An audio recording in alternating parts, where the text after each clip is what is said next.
விஜய் ஒரு கலப்படமா இருக்காரு. எதுவுமே ஒரு தெளிவில்லாம இருக்காரு. ஒரு குழப்ப அரசியல கொண்டு வர பார்க்கிறாரு. மீண்டும் ஒரு பிற்போக்குத்தனமா கொண்டு போறாரு இந்த இளைஞர்கள.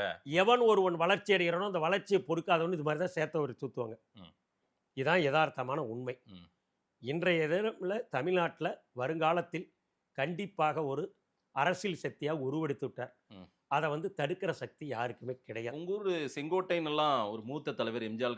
எம்ஜிஆர் காலத்து அரசியல்வாதி. அவரெல்லாம் தாவேகா போனதெல்லாம் சரின்னு நினைக்கிறாங்களா மக்கள் அங்க? நீங்கலாம் அது சரின்னு உடன்படுறீங்களா? இப்பவும் அதாவது நான் அதிமுக அனுதாபின்னு நீங்க உணர்வா சொல்றீங்க. ம், சரிங்களா? ம், என்னதான் விஜய் கிட்ட ஒரு ஒரு ஒரு மாஸ் இருக்குன்னு ஒரு ம், உங்களுடைய கருத்து இருந்தாலும், ம், அதிமுக அனுதாபின்றத பதிவு செய்றீங்க. ம், ஆனா தாவேகாவிலேயே போய் சேர்ந்துட்டாரு அவரு. ம். அதெல்லாம் சரியா? அதுக்கு ஒரு கருத்து சொல்றேன். நீங்க ஏத்துக்கிறத ஏத்துக்காத மகேசனுடைய பக்குவம். அதிமுகன்றது புரட்சித் தலைவர் எம்ஜிஆரால் ஆரம்பிக்கப்பட்டு, அம்மா அவர்களால் வளர்க்கப்பட்ட இயக்கம். இப்ப அவங்க இருந்தப்ப பதவி சுகத்த அனுபவிச்சுட்டு வெளியேறியிருந்தா தப்பு. ம். நல்லா புரிஞ்சுக்கணும். அவங்க பீரியடு முடிஞ்சு போச்சு.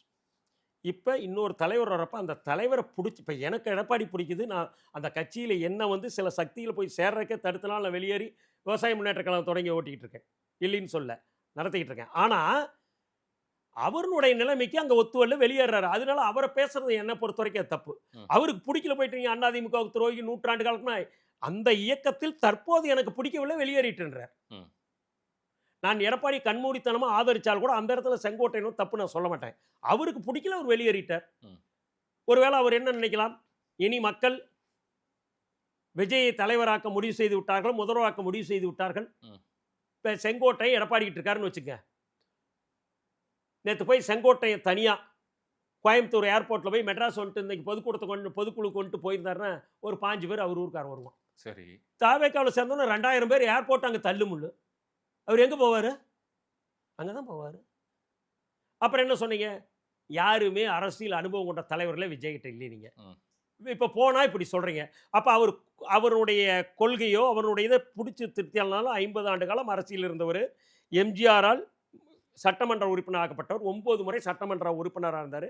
அவர் ஒரு கட்சிய தேர்ந்தெடுத்த ஒரு தலைவன போறாருன்னா, அந்த தலைவர பத்தி தெரியாம போய் சேருவாரா கண்மூடித்தனமா? ம். அவர் என்ன புது குழந்தை அரசியல் அனுபவம் இல்லாதவரா? உங்க சொல்லுங்க. கொங்கு பகுதியில விஜய்க்கான ஆதரவு கூடி இருக்குன்றீங்களா? பெருசா கண்டிப்பா, இருக்கா? கண்டிப்பா. ம். நாட் ஒன்லி கொங்கு பகுதி, அனைத்து பகுதியிலுமேங்க. இப்ப இதனால நாம் தமிழர்கள் ஓட்டு வங்கி சரியும். என்ன சர்வே ஸ்ட்ராட்டஜிஸ்ட் விசிக ஆயிட்டீங்க. அவனுடைய ஓட்டு வங்கி பெரிய அளவில் சரியும். ஆ. திராவிட முன்னேற்ற கழகத்தின் சிறுபான்மையர் ஓட்டுகள் பெருத்த பாதிப்பு ஏற்படும். அதுதான் இப்ப அவங்களுக்கு கோபம். இந்த ம். திருப்பரங்குன்றத்தினுடைய தீபமேற்ற பிரச்சனை அதுதான். ம். இந்த சிறுபான்மை ஓட்டு பூரா விஜய்க்கு போயிருமே அப்படின்றத இதை இவ்வளவு வேகம் காட்டுறாங்க. ம். யாரு? திராவிட முன்னேற்ற கழகம்.